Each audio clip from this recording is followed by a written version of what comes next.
أعوذ بالله من الشيطان اللعين الرجيم. بسم الله الرحمن الرحيم.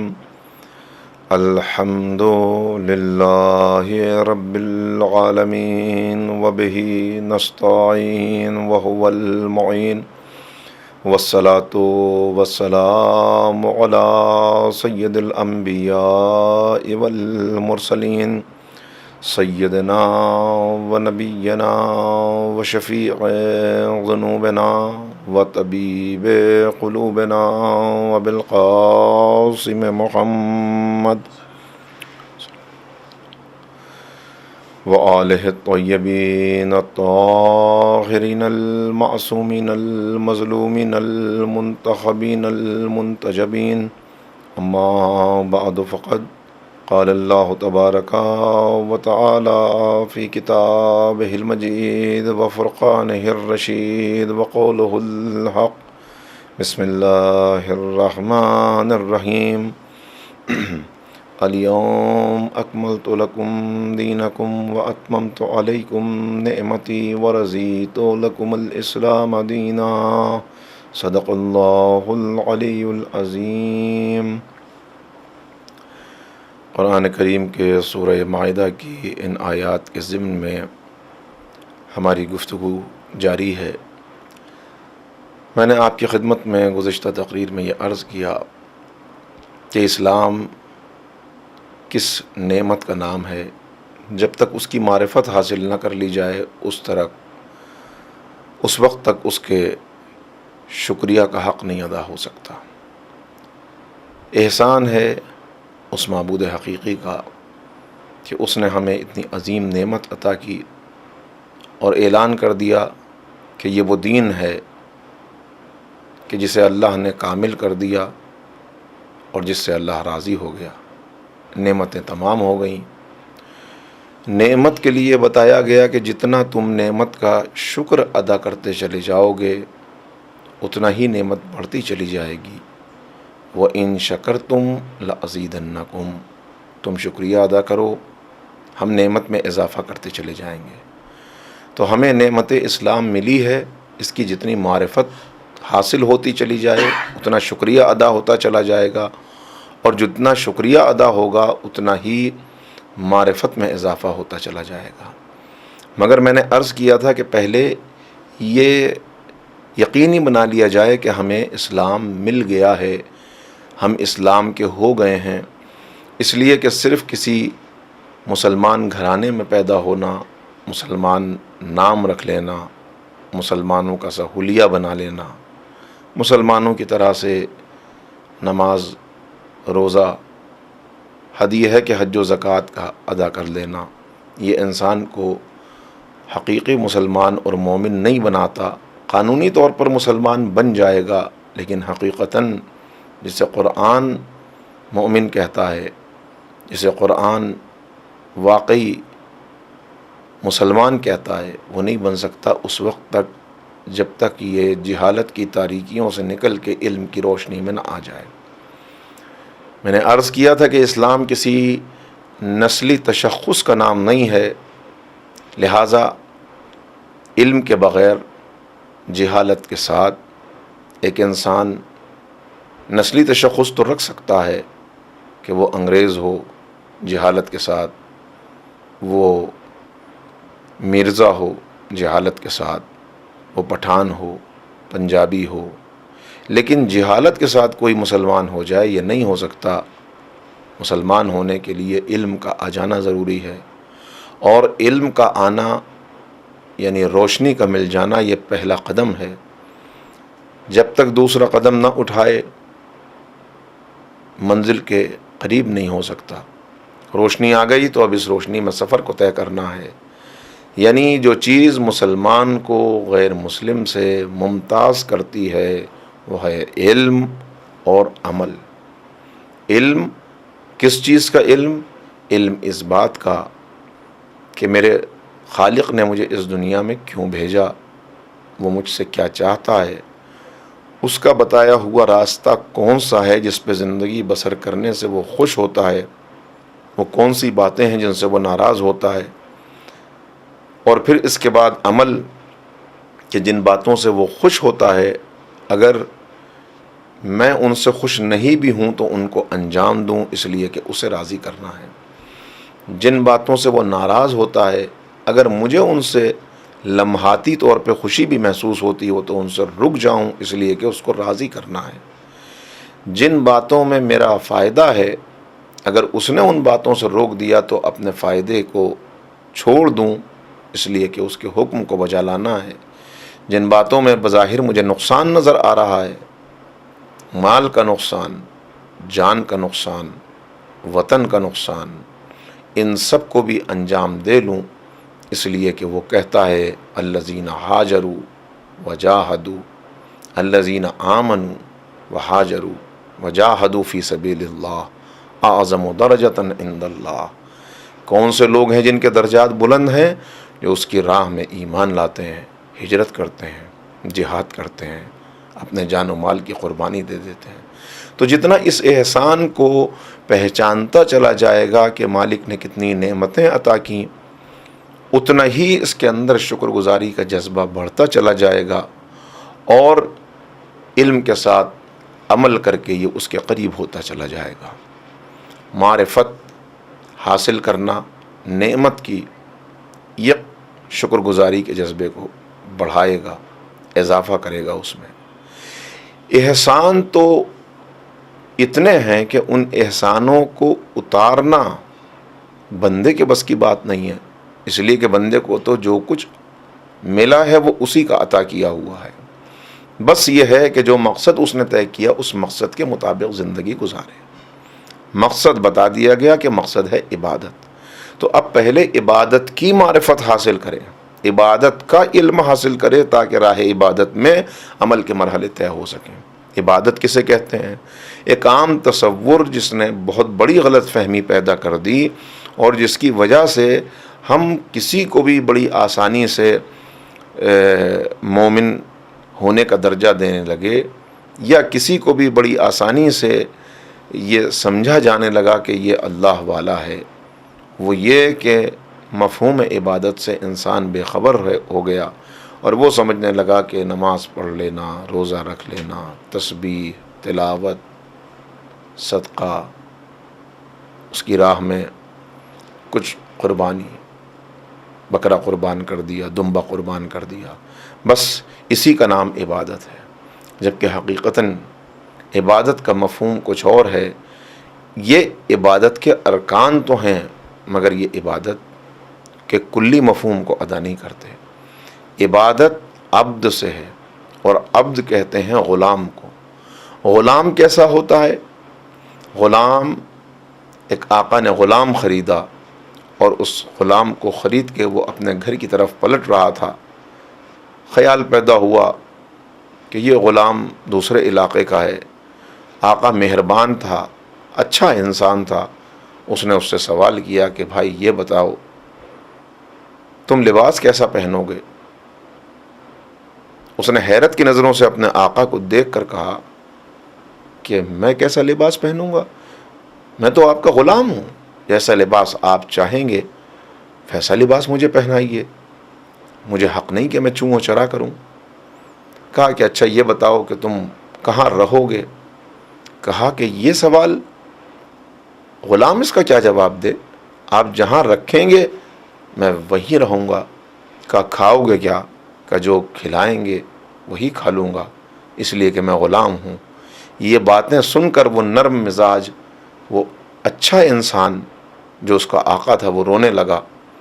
گھر والوں نے رونے کا سبب پوچھا، کہا آج اس غلام کے تمام جوابوں نے مجھے احساس دلا دیا کہ یہ تو ایک اچھا غلام ہے مگر میں اپنے رب کا ایک اچھا بندہ نہیں ہوں، مجھے بھی اچھا بندہ ہونا چاہیے۔ کہا وہ کس طرح؟ کہا یہ ایک غلام ہے، میں اس کا خالق نہیں ہوں، میں نے اس کو یہ زندگی نہیں عطا کی، لیکن جب میں نے اس سے پوچھا کہاں رہو گے؟ کہا جہاں آپ رکھیں۔ کیا کھاؤ گے؟ جو آپ کھلائیں۔ کیا پہنو گے؟ جو آپ پہننے کو دیں، اس لیے کہ میں غلام ہوں۔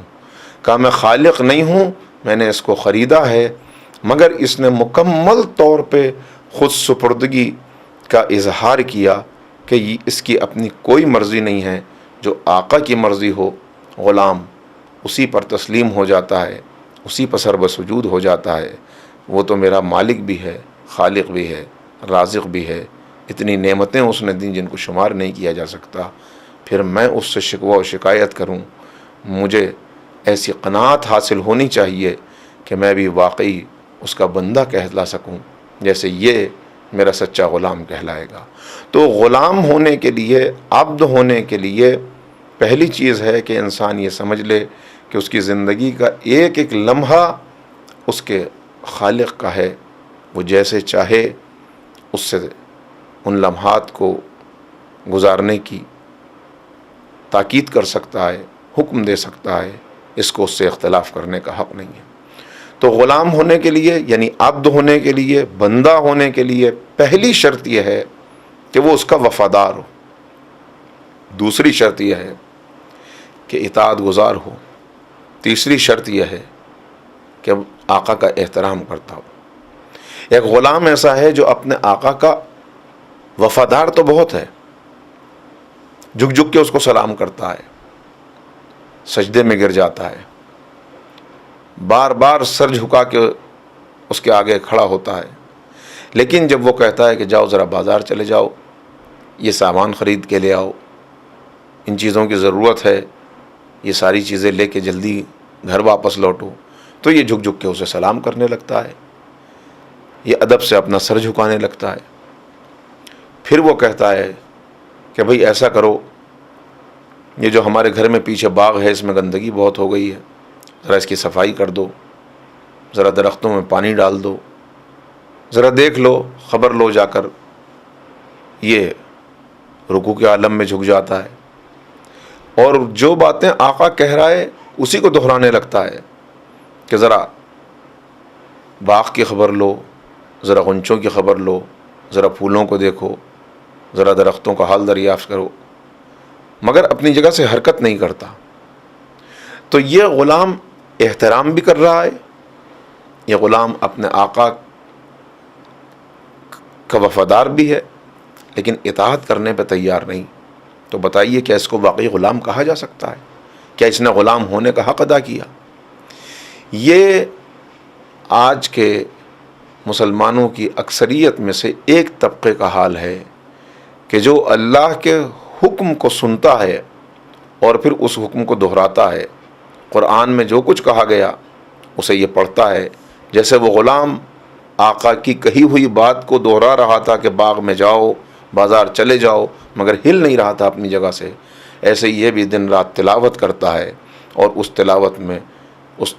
تلاوت کرنے میں جو اللہ کے احکام ہیں ان کو دہراتا ہے، روتا بھی ہے، اس کی آنکھوں سے آنسو بھی نکل آتے ہیں ان کو پڑھتے ہوئے، مگر اس قرآن کے اندر اللہ جو کرنے کا حکم دے رہا ہے وہ کرتا نہیں ہے۔ یہ اس کے کلام کا احترام بھی کرتا ہے، اسے جزدان میں لپیٹ کے بلندی پر بھی رکھتا ہے۔ تو یہ وفادار تو ہے، یہ احترام بھی کر رہا ہے، لیکن اطاعت گزار نہیں ہے۔ کیا اس کو واقعاً بندہ کہا جا سکتا ہے؟ ایک دوسرا غلام ہے جو آقا کا وفادار بھی ہے، اطاعت گزار بھی ہے، لیکن احترام نہیں کرتا۔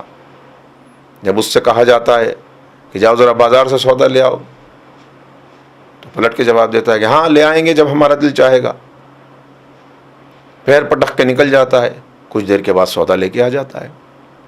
جب اس سے کہا جاتا ہے جاؤ ذرا گھر کی صفائی کر لو، تو اپنا منہ ٹیڑھا کر کے کہتا ہے کہ صفائی کر لو، صفائی کر لو، صفائی کر لو، پھر جا کے صفائی بھی کر لیتا ہے۔ تو یہ وفادار بھی ہے، اطاعت گزار بھی ہے، لیکن احترام نہیں کرتا۔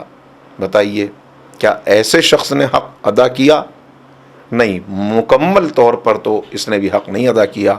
یہ مثال ایک دوسرے مسلمان طبقے کی ہے کہ جو وفادار تو ہے، اطاعت گزار بھی ہے، لیکن بے احترامی کرتا ہے اس اعتبار سے کہ آقا کے حکم کو سب سے آخر میں رکھتا ہے۔ وہ کہتا ہے الصلاۃ علی وقتہا، اور یہ جب اس کی آواز سنتا ہے، مؤذن اس کا پکار رہا ہے، کہتا ہے ہاں ابھی چلے جائیں گے، ابھی پہلے یہ کام کر لیں، پہلے وہ کام کر لیں، پہلے وہ کام کر لیں۔ اس کو احساس بھی نہیں ہوتا کہ اس کا یہ عمل بے ادبی میں شمار ہو رہا ہے، بے احترامی میں شمار ہو رہا ہے۔ یہ کرتا تو ہے اطاعت، مگر بد دلی کے ساتھ کرتا ہے، منہ بنا کر کرتا ہے، خوش دلی کے ساتھ نہیں کرتا، یہ دوسرا غلام ہے۔ ایک تیسرا غلام ہے کہ جو اطاعت گزار تو ہے، احترام بھی کر رہا ہے، لیکن وفادار نہیں ہے، بڑا جھک جھک کے سلام کرتا ہے، آقا کا اتنا احترام کرتا ہے کہ سجدے تک میں گرنے کے لیے تیار ہے، لیکن دل ہی دل میں موقع کی تلاش میں ہے کہ ذرا موقع ملے تو جہاں آقا نے خزانہ چھپا رکھا ہے اس کی خبر دوسروں کو کر دوں۔ یہ وردی تو لیتا ہے اس آقا سے، کھانا تو کھاتا ہے اس آقا کا، اطاعت تو بظاہر کرتا ہے اس آقا کی، لیکن وفادار بنا ہوا ہے دوسروں کا۔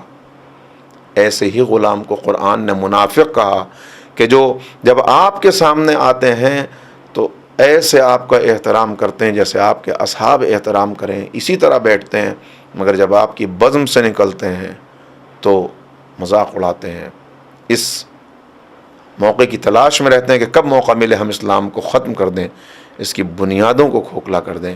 تو یہ کچھ تصویریں ہیں جو میں نے آپ کے سامنے پیش کی کہ بندگی کہتے کسے ہیں؟ بندگی یعنی ہر لمحے اپنے آپ کو اپنے مالک کا وفادار، اطاعت گزار اور اپنے مالک کے لیے احترام کے جذبے کے ساتھ قدم بڑھانا۔ پھر کس وقت وہ آواز دے، میری اپنی کوئی چوائس نہیں ہے، اپنی کوئی مرضی نہیں ہے۔ اگر وہ صبح کو پکارے اور وقت ایسا ہو کہ نیند کا غلبہ ہو تو چادر الٹ کر فوراً کھڑا ہو جاؤں، اس لیے کہ میں عبد ہوں، وہ جیسا پہنائے اسی پر راضی رہوں۔ یہ ہے ایک غلام ہونے کا تصور جو ہمیں قریب کرتا ہے ایک بندہ ہونے کے تصور سے، کہ ایک بندہ کیسا ہوتا ہے جس کی اپنی کوئی مرضی نہیں ہوتی، بلکہ وہ کہتا ہے انا صلاتی و نسکی و محیای و مماتی للہ رب العالمین، میری زندگی، میری موت، میری عبادات، میرا سب کچھ میرے اللہ کے لیے ہے۔ انا للہ و انا الیہ راجعون، میں اسی کی طرف سے آیا ہوں اور اسی کی طرف مجھے پلٹ کے جانا ہے۔ اور پھر اب یہی بندگی آگے بڑھتی ہے، چونکہ 100% زندگی کو اس کے نام کر دینے کا نام بندگی ہے، کہ جس میں جو کچھ بھی وہ کہے بس اس حکم کو بجا لانا ہے۔ تو اب اس کے احسان کا شکریہ ادا کرنے کا آغاز کہاں سے کرے؟ کیا اس کے احسان کا بدلہ دے سکتا ہے؟ جواب آیا نہیں، هل جزاء الاحسان الا الاحسان، احسان کا بدلہ تو بس احسان ہے۔ اور احسان کیا ہے؟ جس میں کوئی نیکی میں ابتدا کرے، نیکی میں پہل کرے، تو نیکی میں پہل کرنے والے نے احسان کیا، اور پھر جتنی نیکی پہل کرنے والے نے کی اس کے جواب میں آپ نیکی کریں، اس کے برابر احسان کا بدلہ ہو گیا؟ نہیں۔ اس سے 10 گنا مقدار میں نیکی کریں، احسان کا بدلہ ہو گیا؟ نہیں۔ اس سے 100 گنا مقدار میں نیکی کر دیں، کیا احسان کا بدلہ ہو گیا؟ نہیں، احسان کا بدلہ نہیں ہوا، کیونکہ احسان تو وہ ہے جہاں نیکی میں پہل کی جائے، پھر بدلہ دینے والا شکریہ تو ادا کر سکتا ہے، یہ جتنا بھی وہ کر رہا ہے وہ سب شکریہ میں شمار ہوگا، مگر احسان کا بدلہ نہیں ہو سکتا۔ تو خالق کا احسان بندہ ادا کر سکتا ہے؟ نہیں ادا کر سکتا۔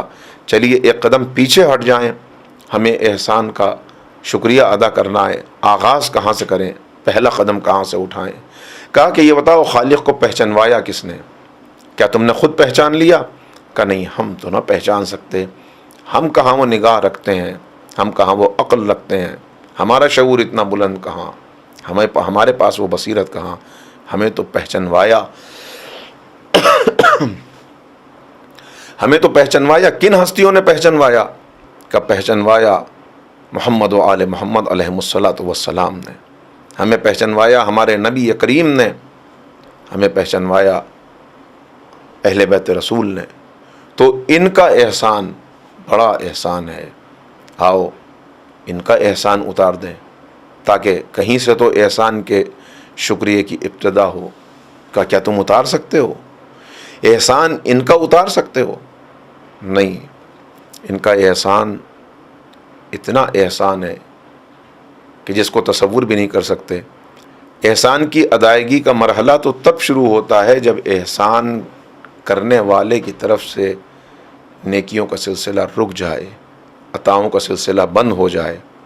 جو کچھ ہم کھا رہے ہیں یہ آل محمد کا صدقہ ہے، کائنات کا ذرہ ذرہ انہی کا مرہون منت ہے، اس لیے کہ خالق کائنات نے خود ارشاد فرما دیا لولا کا لما خلقت الافلاق، اگر آپ کو خلق نہ کرنا ہوتا اے ہمارے حبیب، اے ہمارے نبی، اے یاسین، اے طٰہٰ، اے مزمل، اے مدثر، اے سید المرسلین، اگر آپ کو خلق نہ کرنا ہوتا تو اس کائنات کو خلق نہ کیا ہوتا۔ تو کائنات کا ذرہ ذرہ انہی کا مرہون منت ہے۔ ہمیں جو کچھ مل رہا ہے، یہ سورج نکل رہا ہے، چاند اپنے وقت پہ آ رہا ہے، یہ دریا، یہ پہاڑ، یہ زمین سے اگنے والی فصلیں، یا آسمان سے نازل ہونے والی بارش، یہ جتنی رحمتیں ہیں یہ سب انہی کی بدولت ہیں۔ آج بھی وہ دے رہے ہیں، ہم ہاتھوں کو پھیلا کے کھڑے ہو جاتے ہیں، ان کے توسل سے مانگتے ہیں، پالنے والے ہم اس لائق نہیں ہیں مگر ان کے توسل سے عطا کر، تو ہمیں مل رہا ہے۔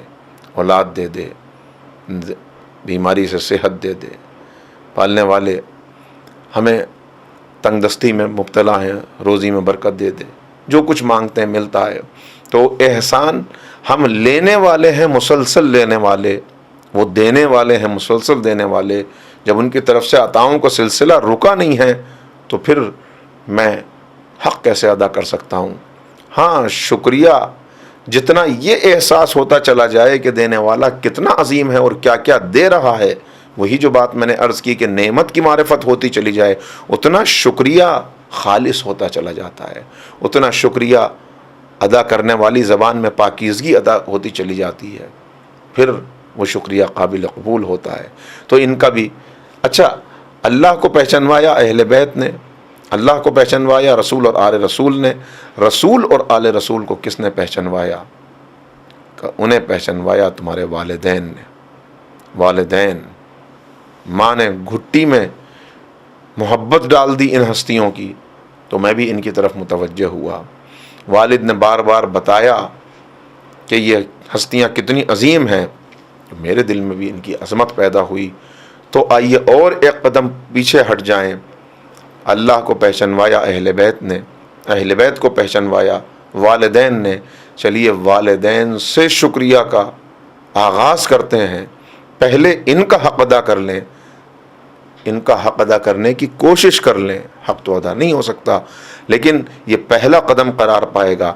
یہ پہلا قدم اگر قبول ہو گیا تو پھر اہل بیت بھی راضی ہو جائیں گے اور اللہ بھی راضی ہو جائے گا۔ تو بندوں کا شکریہ ادا کرنا، اور یہ اب میں نے جو بات عرض کی کہ یہ ہے بندگی کا دائرہ، یہ ہے عبادت کہ تم صرف نماز پڑھ لو، روزہ رکھ لو، حج و زیارات کر لو، کیا اس سے عبادت کا حق ادا ہوا؟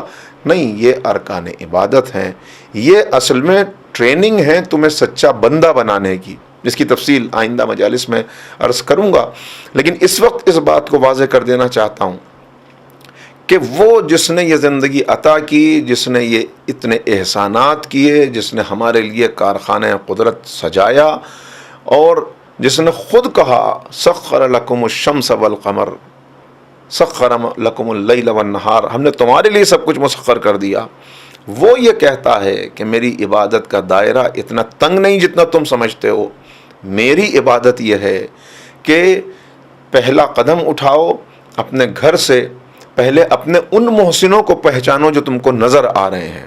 اور یہاں جملہ کہوں تو غلط نہ ہوگا کہ جو اپنے نظر آنے والے محسنوں کا شکریہ نہیں ادا کر سکتا، وہ نظر نہ آنے والے محسنوں کا شکریہ بھی نہیں ادا کر سکتا۔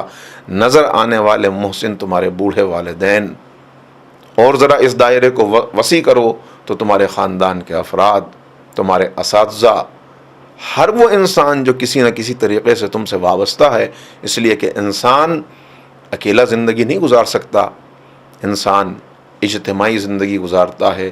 تو اجتماعی زندگی میں جس نے تمہارے ساتھ نیکی کی ہے ان سب کے ساتھ نیکی کرنا، اور جن کا رحمی رشتہ ہے ان سب کے ساتھ صلہ رحم کرنا، یہ عبادت کا دائرہ ہے جو ابھی چل رہا ہے۔ یہ سب عبادت، ہر چیز اس میں کی عبادت ہے۔ پھر اگر ان کو مسکرا کے دیکھو تو عبادت، ان کے لیے کھڑے ہو جاؤ تو عبادت، جو کرتے چلے جاؤ وہ عبادت۔ لیکن خصوصیت کے ساتھ چاہتا ہوں کہ آج ذرا والدین کی عظمت پر گفتگو ہو جائے، اس لیے کہ یہ وہ بھولا ہوا سبق ہے کہ جسے دن بدن ہم مزید بھولتے چلے جا رہے ہیں، اور اس کو بار بار یاد دلانے کی ضرورت ہے، اس لیے کہ ہمیں بلند ہونا ہے، ہمیں واقعی بندہ بننا ہے۔ بندہ بننے کا یہ مطلب نہیں کہ بوڑھے والدین تو گھر پر پڑے ہوئے ہیں، ان کا کوئی پرسان حال نہیں، اور میں مسجد میں سجدے پہ سجدے کر رہا ہوں اللہ کو راضی کرنے کے لیے، اللہ کو راضی کرنے کے لیے۔ اس لیے کہ اسی نے کہا وَقَضَىٰ رَبُّكَ أَلَّا تَعْبُدُوا إِلَّا إِيَّاهُ وَبِالْوَالِدَيْنِ إِحْسَانًا۔ تیرے رب کا فیصلہ ہے، اللہ نے فیصلہ کر دیا کہ عبادت بس اللہ کی ہوگی، سجدہ بس اللہ کے لیے، اور والدین ان کے ساتھ نیکی، ان کے ساتھ حسن سلوک، ان کے ساتھ اچھا برتاؤ۔ یہ کیوں آخر متوجہ کرنا پڑا قرآن کریم کو؟ میں بار بار اس کو اپنا موضوع بناتا ہوں مجالس میں، اور یہ بات پہنچانے کی کوشش کرتا ہوں، اس لیے کہ آج ہمارے اوپر جو ہر طرف سے یلغار ہو رہی ہے، جو حملہ ہو رہا ہے، وہ حملہ اسی طرح کا ہے کہ ہمارے خاندان کے اداروں کو توڑ دیا جائے، اور والدین وہ ایک عضو معطل بن کر رہ جائیں، جن کو اپنے اوپر بوجھ سمجھا جائے۔ کہا کہ تمہاری اپنی زندگی ہے، اس زندگی کو تمہیں گزارنا ہے، ٹھیک ہے انہوں نے تمہارے ساتھ اچھا برتاؤ کیا، اچھا برتاؤ نہیں کیا صرف، بلکہ انہوں نے اپنی ہڈیوں کو گھس کر تمہیں ایک شہزادے کی طرح پروان چڑھایا ہے۔ جنہوں نے شہزادے کی طرح پروان چڑھایا، خود اپنے پیٹ بھر کے روٹی نہیں کھائی مگر تمہارے لیے سب کچھ مہیا کیا، خود محنت کرتے رہے مگر تمہیں اعلیٰ تعلیم دلائی، خود پیٹ سے پتھر باندھ کر رہ گئے مگر تمہیں کبھی احساس نہیں ہونے دیا غربت مفلسی کا، تمہیں کبھی احساس نہیں ہونے دیا کسی کمی کا، اور اب جنہوں نے تمہیں شہزادوں کی طرح پالا تھا، اب وہ مرحلہ آیا کہ شہزادہ کچھ کرنے کے لائق ہوا تو اس نے کسی اعلیٰ گھرانے کے اندر شادی کی، کسی بڑے گھر کی بیٹی کو اپنی بیوی بنا کر لایا، اور پھر والدین کو نظر انداز کر دیا، بڑھ گیا آگے۔ یا اگر ان کو رکھا بھی گھر کے اوپر تو ان کو روٹی بھی مل رہی ہے تو بڑی بے احترامی کے ساتھ۔ اسی لیے میں نے عرض کیا کہ وفاداری، اطاعت اور احترام، یہ تین چیزیں ہیں، جب تک یہ تینوں موجود نہ ہوں اس وقت تک حق ادا نہیں ہوتا۔ تو آئیے ذرا غور کریں کیوں آخر قرآن کریم کو ہمیں ٹوکنا پڑا اور یہ بتانا پڑا کہ اگر ان دونوں میں سے کوئی ایک یا دونوں بوڑھے ہو جائیں، یہ بوڑھے ہونے کی طرف متوجہ کرنا، یہ کیوں آخر اتنی توجہ دلائی جا رہی ہے؟ یہ توجہ اس لیے کہ ہم جب تک ان کے اوپر پوری طرح منحصر تھے، وہ ہماری ضرورت تھے، ہماری توجہ بھی ان کی طرف تھی، مگر ہم اس وقت کچھ کرنے کے لائق نہیں تھے، اس لیے کہ اس وقت تو ہم ان سے خدمت لے رہے تھے، مگر اب میں بڑا ہوا، وہ بوڑھے ہو گئے، میں اور بڑا ہوا، وہ اور زیادہ ضعیف ہو گئے، میرے سامنے اپنا کیریئر ہے، تجارت میں آگے بڑھنا ہے، زراعت میں آگے بڑھنا ہے، تعلیم میں آگے بڑھنا ہے، بڑا منصب حاصل کرنا ہے، دوسرے ملک کو جانا ہے۔ یہ ساری چیزیں جس وقت ان کو میری توجہ کی ضرورت تھی، اس وقت میں اپنی زندگی میں مصروف تھا۔ اب بھی خیر تھی کہ انہیں میری ضرورت تو تھی، لیکن ابھی وہ اپنے پیروں پر چل رہے تھے، ابھی وہ میرے محتاج نہیں ہوئے تھے۔ محتاج تو بندہ صرف اللہ کا ہوتا ہے، لیکن ظاہری طور پر اگر دیکھیں تو ابھی ان کو میری اتنی ضرورت نہیں تھی کہ جتنی آنے والے وقت میں ہونے والی تھی، اور آنے والے زمانے میں میں مزید مصروف ہوا، اس لیے کہ جب میں نے کوئی کامیابی حاصل کر لی تو شادی ہو گئی، شادی ہوئی، اس کے بعد اپنے بچے ہو گئے، تو اب میری تمام تر توجہات کا مرکز میری اپنی اولاد ہے، جیسے کبھی ان کی توجہات کا مرکز میں ہوا کرتا تھا۔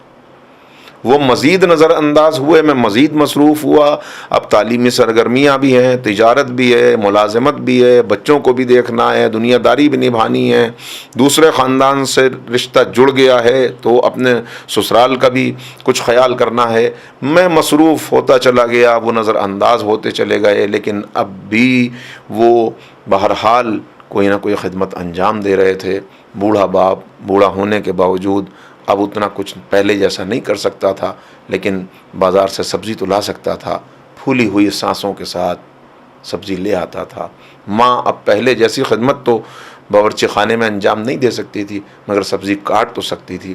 لیکن اس کے بعد ایک مرحلہ وہ آیا کہ اب وہ بالکل صاحب فراش ہو گئے، اب وہ بالکل بستر پر آ گئے، بیڈ ریڈن ہیں، یا اگر بیڈ ریڈن نہیں ہے تو نفسیاتی کمزوری آ گئی.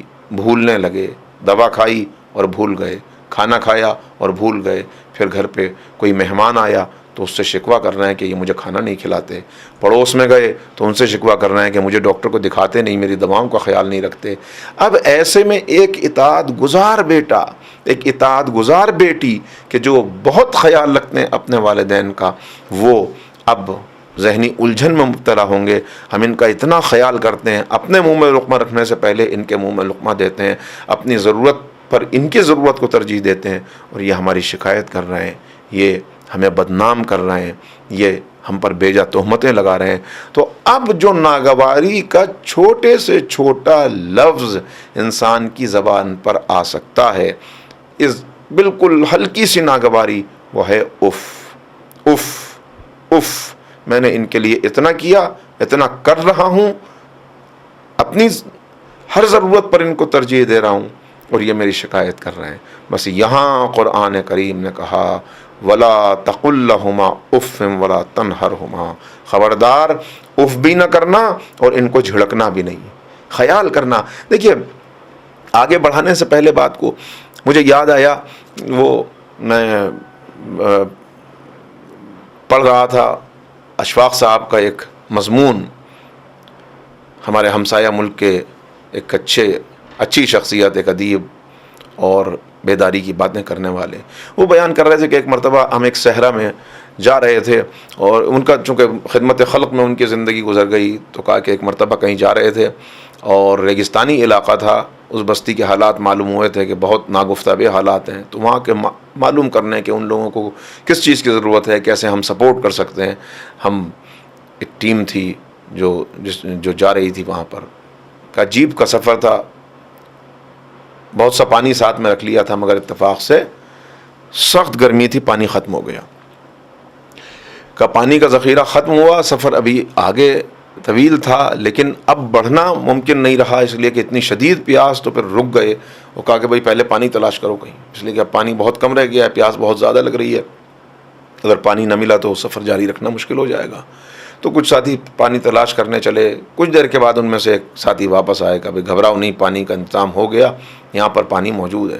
کہا سب اسی طرف برتن لے کے چل پڑے کہ پانی پی بھی لیں، برتن بھی بھر لیں، تاکہ جو ہے وہ آگے کا سفر جاری ہو. کہ جب وہاں پہنچے دیکھا کہ اس صحرا میں ایک سرکاری ہینڈ پمپ لگا ہوا ہے جس سے پانی نکالا جا سکتا ہے، اور وہیں پر ایک بھرا ہوا مٹکا رکھا ہے. کہ پیاس اتنی زیادہ تھی کہ سب جلدی سے چلے کہ اس مٹکے سے پانی لے کے پہلے پیاس بجھا لیں. تو دیکھا کہ وہاں پہ ایک نوٹس لگا ہوا ہے، کسی نے لکھ کر لگا دیا ہے کہ یہ مٹکے کا پانی پینے کے لائق نہیں ہے. پینے کا پانی نل کے اندر موجود ہے، مگر وہ نل کا پانی، وہ ہینڈ پمپ کا پانی اس وقت اوپر آئے گا جب یہ مٹکے کا پانی آپ اس ہینڈ پمپ میں ڈال دیں گے. مٹکے کا پانی ہینڈ پمپ میں ڈالیے، پانی آ جائے تو اپنی پیاس بجھائیے. کہ جلدی سے اس مٹکے کا پانی ہینڈ پمپ میں ڈالا، پانی چڑھ گیا، خوب پانی آیا، سب نے پیاس بجھا لی. کہ جب چلنے لگے تو دیکھا ایک نوٹس اور لگا ہوا ہے. جیسے ہم مڑے دیکھا کہ وہ دوسری سمت میں نوٹس لگا ہے، اگر آپ نے اپنی پیاس بجھا لی ہو تو مٹکے کو واپس بھرنا نہ بھولیے گا. بس ہمیں بھی اپنی زندگی میں بھرا ہوا مٹکا ملا، ہر ایک کو بھرا ہوا پانی کا مٹکا ملا، پیاس بجھا لی، مگر جب واپس بھرنے کا موقع آیا تو میں اسے واپس بھرنے کے لیے تیار نہیں ہوں. جب تک میں اسے واپس نہ بھروں اس وقت تک کیا میں واقعی انسان کہلانے کا حقدار ہوں کہ کسی کے بھرے ہوئے مٹکے سے میں نے پیاس بجھا لی، اب میں کسی اور کے لیے اس کو بھرنا نہیں چاہتا. یہی معاملہ ہے کہ جب میں ایک ضعیف، ناتواں، کمزور تھا، سہارے کے بغیر آگے نہیں بڑھ سکتا تھا، کسی نے انگلی پکڑ کے چلنا سکھایا، کسی نے گود میں لے کر میری کفالت کی، کسی نے ہر لمحے مجھے بولنا سکھایا، چلنا سکھایا، زندگی میں کس طرح کون سے خطرات ہیں ان سے آگاہ کیا، اور اب جب میں اس لائق ہو گیا کہ ان کو میری ضرورت ہو تو میں توجہ دینے کے لیے تیار نہیں ہوں۔ تو کہا کہ اب یہاں قرآن کریم آگے کہتا ہے خبردار اف نہ کرنا، اف نہ کرنا۔ کہا کہ یہ میری شکایت کر رہے ہیں، میں ان کا خیال کرتا ہوں پھر بھی یہ میرے لیے ایسی باتیں ہیں۔ کہا پھر بھی تم کو حق نہیں ہے، اس لیے کہ ان کا احسان اتنا عظیم ہے، انہوں نے اتنا تم کو عطا کیا ہے کہ تم کو یہ حق نہیں پہنچتا کہ تم پلٹ کے اف بھی کہو۔ اچھا میں نے روک لیا اپنے آپ کو، میں اف نہیں کہوں گا، زبان سے سی لیا زبان کو، ایک لفظ نہیں نکلے گا۔ لیکن ایک انسان کی باڈی لینگویج ہوتی ہے، زبان سے تو کچھ نہیں کہا لیکن جب چلا تو پیر پٹک کے چلا۔ وہی بات جو میں نے عرض کی کہ وفاداری اور اطاعت تو ہے لیکن احترام کی بھی ضرورت ہے، شدید ضرورت ہے۔ پیر پٹک کے چلا، کہا نہیں خبردار۔ جب دیکھا ان کی طرف، منہ سے تو کچھ نہیں کہا مگر جب دیکھا تو غضبناک نگاہوں سے دیکھا، کہا خبردار اپنی نگاہوں کی خبر لو، اپنے چہرے کو دیکھو، ان کی طرف جب بھی دیکھنا محبت کی نگاہ سے دیکھنا، اور اگر تم نے اپنے جذبات پہ قابو کر لیا اور ان کو محبت کی نگاہ سے دیکھا تو عطا کرنے والے ہم ہیں، چونکہ تم ہمارے حکم سے ہماری اطاعت میں قدم بڑھا رہے ہو تو ہم تمہیں اس کا عظیم اجر عطا کریں گے۔ تم ان کے چہرے پہ محبت کی نگاہ ڈالو گے، ہم تمہارے نامہ اعمال میں مقبول حج کا ثواب لکھ دیں گے، مقبول حج کا ثواب لکھ دیں گے۔ چلو تو ان سے پیچھے قدم رکھنا، بیٹھو تو ان سے پہلے نہ بیٹھنا کہ یہ کھڑے ہوں اور تم بیٹھ جاؤ، اور جب ان کے سامنے آؤ تو اپنے شانوں کو جھکا دینا۔ یہ شانوں کو جھکانے کا کیوں حکم دیا کہ اپنے شانوں کو جھکا دینا؟ شانوں کو جھکانے کا حکم میں اس کے لیے ایک مثال دیا کرتا ہوں تاکہ بچوں تک بات پہنچ جائے۔ آپ نے کسی پرندے کو پرواز کرتا ہوا دیکھا ہے؟ یہ پرندہ جب پرواز کرتا ہے زمین سے آسمان کی طرف جاتا ہے، اپنے پروں کو پھیلا دیتا ہے، پھر جب آسمان سے زمین کی طرف پلٹتا ہے اپنے پروں کو سمیٹ لیتا ہے۔ بس یہی بات ہے جو یہاں بتائی جا رہی ہے کہ تم ترقی کے کرتے ہوئے ترقی کے بہت سے آسمانوں تک پہنچ جاؤ گے، ہو سکتا ہے وزیر اعظم بن جاؤ، وائس چانسلر بن جاؤ، سائنٹسٹ بن جاؤ، فوجی افسر بن جاؤ، پائلٹ بن جاؤ، بہت اونچے مرحلے پر پہنچ جاؤ، بڑا پروٹوکول ہو، بہت بڑا آفس، بڑی گاڑی، 4 خادم ہر وقت موجود، مگر جب پلٹ کے ان کے سامنے آنا تو ایسے آنا جیسے پرندہ آسمان سے زمین کی طرف آتا ہے، اس لیے کہ یہی وہ زمین ہے جس نے تم کو آسمان تک پہنچایا ہے۔ جب یہاں آنا تو پروٹوکول اپنے آفس میں چھوڑ کے آنا، وزیر اعظم بن کے نہ آنا، وائس چانسلر بن کے نہ آنا، پروفیسر بن کے نہ آنا، سائنٹسٹ بن کے نہ آنا، بلکہ اولاد بن کے آنا، اپنے شانوں کو جھکا کے آنا، اپنا پروٹوکول وہاں چھوڑ کے آنا، یہاں صرف بیٹے بن کے آنا، بیٹی بن کے آنا، اولاد بن کے آنا۔ یہ ہے شانوں کو جھکا دینا۔ اور جب ان کے سامنے کھڑے ہونا تو ایسے کھڑے ہونا کہ جیسے ایک غلام اپنے آقا کے سامنے کھڑا ہوتا ہے، اس لیے کہ حق بندگی ادا نہیں کر سکتے مگر ہاں شکریہ خالص ہوتا چلا جائے۔ اچھا یہاں تک بات پہنچی تو اب دیکھتے چلے جائیں اصل میں مسئلہ کیا ہے، انسان کیوں ان باتوں کو فراموش کر دیتا ہے۔ فراموش اس لیے کر دیتا ہے کہ بھول جاتا ہے کہ میں مسلسل احسان اٹھاتا ہوا آگے بڑھ رہا ہوں، خالق کا احسان، ائمہ کا احسان، انبیاء کا احسان اور والدین کا احسان، دوسرے رحمی رشتہ داروں کا احسان، دوسرے اساتذہ اور بزرگ ان کا احسان، تو ان سب کا شکریہ ادا کرتے ہوئے مجھے آگے بڑھنا ہے، ان کا حسن سلوک ان کے ساتھ کرتے ہوئے۔ یہ ہے اس کی بندگی کا دائرہ، یہ ہے عبادت کا دائرہ۔ اس عبادت کے مفہوم کو سمجھ کے جب انسان آگے بڑھے تو ہر قدم اس کا اٹھنے والا عبادت بن جاتا ہے۔ کہا کہ بہت تم پر احسان ہے، اور ان احسان میں چونکہ والدین کا پہلا حق ہے لہذا اس کو تفصیل کے ساتھ ذکر کر دیا گیا۔ تم بلند ہوں گے، مگر کب بلند ہوں گے؟ جب اس حق کو پہچان لو۔ جناب ابراہیم مجاب، آپ میں سے بہت سے لوگوں نے نام سنا ہوگا، جو زیارات کے لیے گئے ہیں وہ پہچان گئے کہ میں کس نام کا اس وقت تذکرہ کر رہا ہوں۔ وہ شخصیت کہ روضہ سید الشہداء میں ضریح امام حسین کے قریب ہی جن کی قبر بنی ہوئی ہے، زیارت گاہ خاص و عام ہے۔ ابراہیم جناب امام موسیٰ کاظم علیہ الصلوۃ والسلام کی اولاد میں، ان کی نسل میں یہ شخصیت ہے۔ مجاب انہیں کیوں کہتے ہیں؟ اس لیے کہ ان کے لیے یہ مشہور ہے کہ جب یہ روضہ سید الشہداء پہ پہنچ کے سلام کرتے تھے تو ذریح اقدس سے جواب سلام آتا تھا۔ ہر شب جمعہ یہ زیارت کے لیے جاتے تھے اور علماء پہلے سے موجود ہوتے تھے کہ اب ابراہیم آئیں گے، سلام کریں گے تو جواب سلام آئے گا۔ یہ ان کو کہاں سے خصوصیت حاصل ہوئی؟ یہ خصوصیت ان کو حاصل ہوئی اس لیے کہ یہ عراق کے ایک دیہات میں رہتے تھے۔ متوکل کے دور میں بڑے مظالم ہوئے اہل بیت کے چاہنے والوں پر اور سادات پر۔ اس وقت ہجرت اختیار کی، کوئی کسی شہر میں گیا، کوئی کہیں پہنچا۔ بہرحال ان کا طریقہ یہ تھا، ایک دیہات کے اندر رہتے تھے، غریب آدمی تھے، غربت کی زندگی گزار رہے تھے، اور ان کا طریقہ تھا سید الشہداء سے چونکہ بہت محبت تھی لہٰذا ہر شب جمعہ امام کی زیارت کے لیے آتے تھے، اور جب آتے تو اپنے والدین میں سے باری باری والدہ کو اور والد کو لے کر آتے۔ ایک ہفتے والدہ کو لاتے، ایک ہفتے والد کو لاتے، چونکہ بعض بیان کرتے ہیں کہ ایک ہی سواری تھی ان کے پاس میں، بعض یہ بیان کرتے ہیں کہ نہیں، کہ پاس سواری نہیں تھی بلکہ یہ اپنی گود میں اٹھا کر انہیں لایا کرتے تھے۔ بہرحال ایک مرتبہ کا تذکرہ کہ ایک شب جمعہ جب یہ چلنے لگے تو والد کی باری تھی، والد تیار ہو چکے تھے جانے کے لیے۔ اس وقت ان کی والدہ نے انہیں طلب کیا، بلایا اور کہا کہ اے میرے بیٹے، مجھے لگتا ہے میں اگلی شب جمعہ تک زندہ نہیں رہوں گی، شاید یہ میری آخری شب جمعہ ہے، لہٰذا میرا دل چاہتا ہے کہ میں سید الشہداء کی زیارت کے لیے جاؤں، اگرچہ یہ میری باری نہیں ہے لیکن اگر تم مجھے لے چلو تو بہت اچھا ہوگا، شاید میں اگلے شب جمعہ کو نہ دیکھ پاؤں۔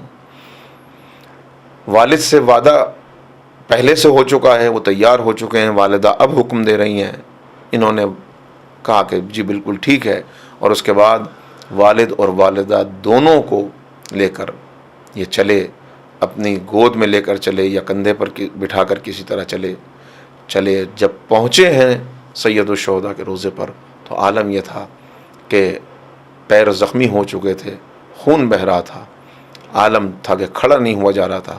اس وقت پہنچ کے جب انہوں نے سلام کیا، السلام علیک یا ابا عبداللہ، تو جواب سلام آیا۔ تو یہ ہے احسان۔ میں نے عرض کیا کہ نظر آنے والے کا شکریہ ادا کرو گے تو نظر نہ آنے والے بھی اس شکریہ کو تمہارے قبول کریں گے۔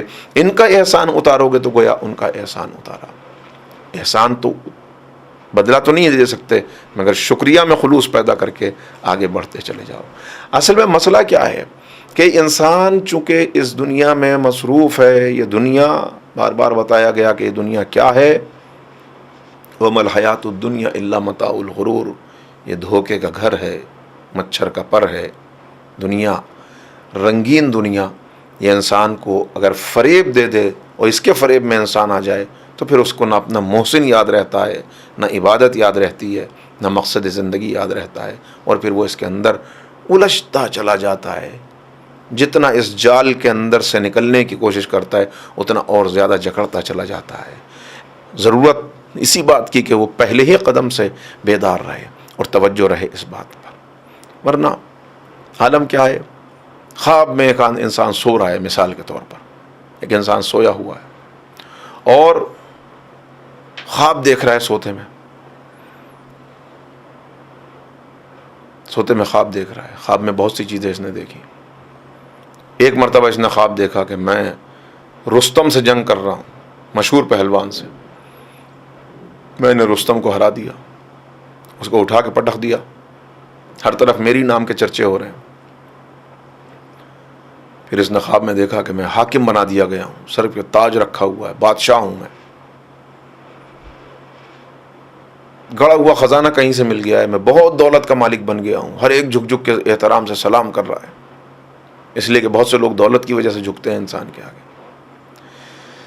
بیدار ہوتا ہے خواب میں، اور اب جب خواب سے بیدار ہوا اور چلا تو بڑا اکڑتا ہوا چلا۔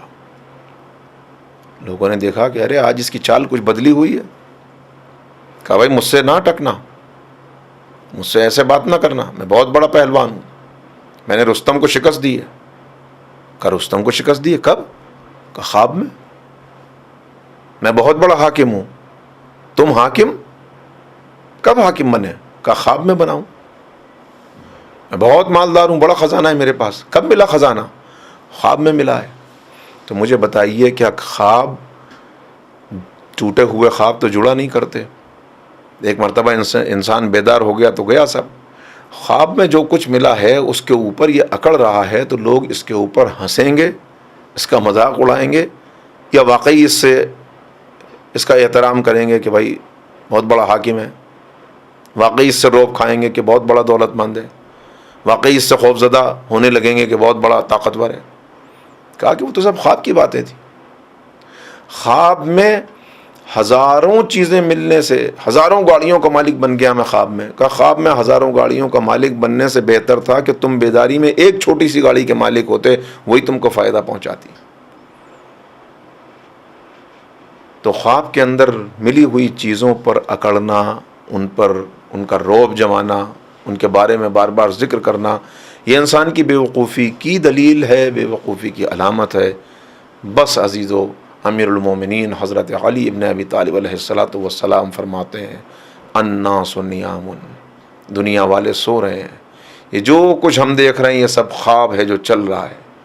خواب کے اندر میں حاکم بنا ہوا ہوں، خواب میں دولت مند بنا ہوا ہوں، خواب میں دسیوں گاڑیوں کا مالک بنا ہوا ہوں، خواب میں ممبر پارلیمنٹ بنا ہوا ہوں.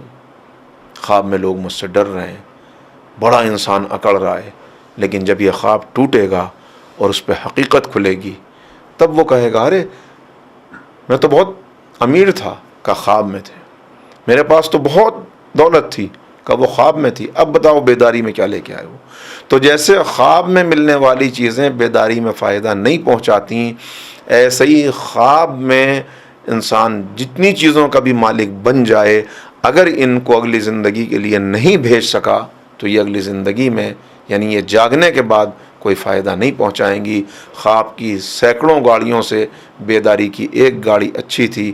اسی طرح خواب کی بہت ساری نیکیوں سے بیداری میں ملی ہوئی ایک نیکی جس کو ساتھ لے جا سکے، جو قبر تک جا سکے، آخرت تک جا سکے، جو انسان کو واقعی اس لائق بنا سکے کہ وہ اپنے رب کی بارگاہ میں پہنچے تو کامیاب پہنچے، وہ ایک نیکی زیادہ ہے.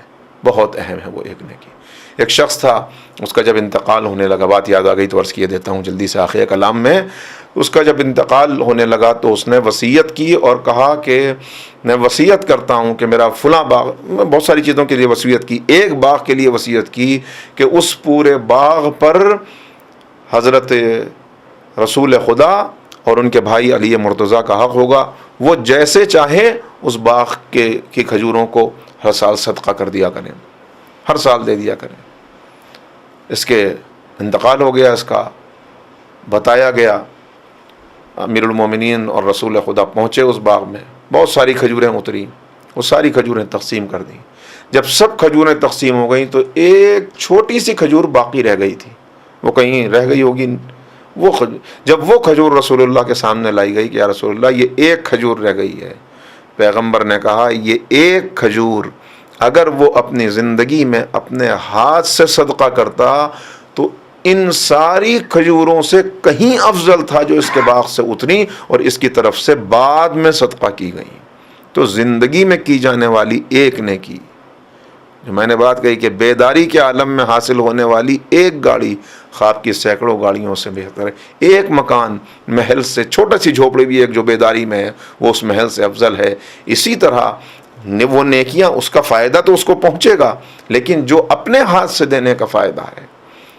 کہا کہ بس احسان کو پہچانو اور عبادت کے صحیح مفہوم کو، مفہوم عبادت پر ہماری گفتگو ابھی چلے گی، میں عرض کروں گا آپ کی خدمت میں، مگر بس یہ اس تصور کے ساتھ کہ حق کن کن کا حق ہے وہ ہمیں پہچاننا ہے اور اس حق کی ادائیگی کے لیے اپنی سی کوشش کرنی ہے.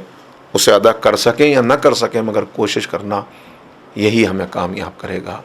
اور والدین کا حق، والدین جنہوں نے پہچنوایا، بتایا، جنہوں نے بچپن ہی سے جنہوں نے بتایا کہ دیکھو حق ہم پر حسین ابن علی کا حق ہے، کربلا والوں کا حق ہے. کیسا حق ہے؟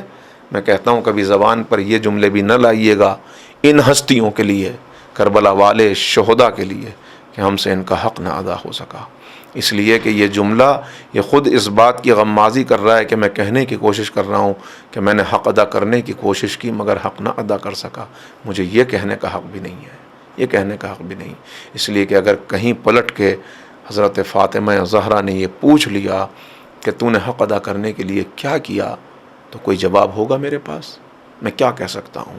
زیادہ سے زیادہ یہ کہہ سکتا ہوں کہ ہاں میں نے کربلا والوں کا حق ادا کرنے کی کوشش کی۔ کیا کوشش کی؟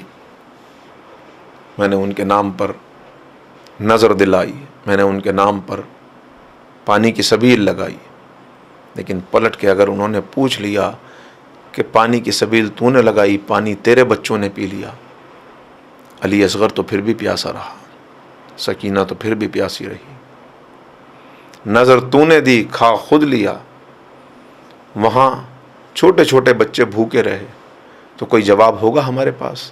یہ تو ان کی طرف سے احسان میں اضافہ ہے کہ ان کا نام لے کے ہم خود کھائیں تو وہ اس کو بھی قبول کر لیتے ہیں، ان کا نام لے کے ہم خود پی لیں تو وہ اس کو بھی قبول کر لیتے ہیں۔ یہ احسان میں اضافہ ہے، ہم کیا حق ادا کر سکتے ہیں؟ اور کیا کہہ سکتے ہیں؟ کہیں گے ہم نے ان پر آنسو بہائے۔ یہ بھی نہ کہیے گا کہ آنسو بہائے، اس لیے کہ اگر پلٹ کے انہوں نے پوچھ لیا تو یہ سمجھتا ہے ان آنسوؤں پر تیرا اختیار ہے؟ اگر تیرا اختیار ہے ان آنسوؤں پر اور یہ سمجھتا ہے کہ تو انہیں اپنی مرضی سے روک سکتا ہے یا اپنی مرضی سے بہا سکتا ہے، تو ذرا اپنی مرضی سے انہیں بہا کے دکھا، اپنی مرضی سے انہیں روک کے دکھا۔ ٹھوکر لگی، خبردار آنسو نہ نکلنے پائے، ناخون اکھڑ گیا، درد سے کراہ رہا ہے، آنکھوں سے آنسو بہہ رہے ہیں، تو ان کو اپنی مرضی سے روک نہیں سکتا، اپنی مرضی سے بہا کے دکھا۔ شاید کوئی اپنا جدا ہوا ہو، ماں نے داغ مفارقت دیا ہو، باپ کا سایہ سر سے اٹھا ہو، بھائی چھوڑ کے چلا گیا ہو، اس وقت کیا کیفیت تھی جب وہ دنیا سے گیا تو تڑپ تڑپ کے کہتا تھا اب تیرے بعد یہ دنیا تاریخ ہے، میں تیرے بعد زندہ نہ رہ سکوں گا۔ مگر پھر کچھ دن گزرے، سویم کا وقت آیا، چہلم کا وقت آیا، برسی کا وقت آیا، 2 سال گزر گئے، 2 سال کے بعد ذرا ویسے ہی ان کو رو کے دکھا جیسے اس وقت رو رہا تھا کہ جب ان کے جسم کو سپرد خاک کیا جا رہا تھا۔ اب ویسے رو سکتا ہے؟ نہیں۔ وقت کی ہواؤں نے آنسوؤں کے سوتوں کو سکھا دیا، اب آنکھوں نے رونے سے انکار کر دیا۔ زبان تلاوت کر سکتی ہے، فاتحہ پڑھ سکتا ہے، ان کی طرف سے نیک اعمال کر سکتا ہے، قرآن کی تلاوت کر سکتا ہے، مگر اب ویسے رو نہیں سکتا۔ ارے اپنے مرنے والے پر 2 سال بعد رویا نہیں جاتا؟ اگر کربلا کے شہیدوں پر 1400 سال کے بعد رو رہے ہو تو یہ تمہارے آنسو نہیں ہیں، یہ کسی ماں کی امانت ہے جو ان آنکھوں میں محفوظ ہیں، یہ امانت ہے، یہ درد ہے کربلا والوں کا۔ اسی لیے کہا کہ کسی کے سامنے 3 مرتبہ نام حسین آ جائے اور پھر اسے رونا نہ آئے تو اسے اس بات پر رونا چاہیے کہ مجھے رونا کیوں نہیں آتا، اور پھر اس کو دعا کرنی چاہیے پالنے والے میری آنکھ کو آنسو عطا کر جو سید الشہداء کی غم میں رو سکے۔ اس لیے کہ یہ نام سامنے آیا تو آدم رونے لگے، آدم کہنے لگے جبریل یہ نام کیسا ہے، جب بھی یہ میری زبان پہ آتا ہے میری آنکھوں سے آنسو نکلنے لگتے ہیں۔ کہا ہاں یہ نبی کے نواسے کا نام ہے جسے کربلا کے میدان میں 3 دن کا بھوکا پیاسا شہید کر دیا جائے گا۔ آنسو، ہمیں یہ حق نہیں ہے کہ ہم یہ کہیں کہ ہم سے حق ادا ہوا۔ یہ حق کسے تھا؟ یہ حق تو اسے تھا کہ جو بوڑھا اپنی پسلیوں پر آنے والے تیروں کو روک رہا تھا۔ یہ ہفتہ جناب سعید کو ادھر حسین نماز پڑھ رہے تھے، ادھر آنے والے تیروں کو یہ اصحاب اپنے سینے پر روک رہے تھے۔ سعید 90 سال کی عمر تھی، بڑھ بڑھ کے اپنے جسم پہ تیروں کو روکتے تھے، ادھر حسین نے سلام پھیرا، ادھر زمین کے اوپر گرے، آقا آگے بڑھے، نماز تمام ہوئی یا زندگی تمام ہوئی، اپنی آغوش میں سر رکھا، آخری سانسیں تھیں، ایک مرتبہ دیکھا امام نے ہونٹ ہل رہے ہیں، کہا کچھ کہنا چاہتے ہو؟ کہا آقا بھائی اتنا بتا دیجئے کیا میں نے حق ادا کر دیا؟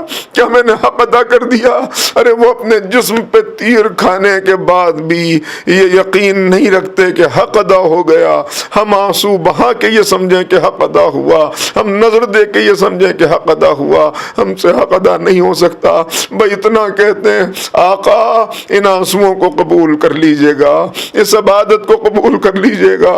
اے آقا، آقا ہماری اس حقیر عبادت کو قبول کر کے ہمیں اس لائق کر دیجئے گا کہ ہم بھی آپ کی راہ پر چل سکیں، کربلا والوں کی راہ پر چل سکیں، اس راہ پر چل سکیں کہ جس راہ پہ چلتے ہوئے ایک باپ بچی کو روتا چھوڑ کے چلا گیا، یہ اللہ کی راہ ہے، بچی رہ جائے مگر اللہ کا دین باقی رہے۔ بچی روتی رہ گئی، باپ چلا گیا، بچی انتظار کرتی رہی، باپ نہ آیا، باپ تو نہ آیا مگر شمر آیا تماچے مارتا ہوا، کانوں سے گوشوارے لوٹتا ہوا، اور بچی کہتی رہی بابا پلٹ آئیے، چچا واپس آ جائے۔ سيعلم الذين ظلموا أي منقلب ينقلبون إنا لله وإنا إليه راجعون۔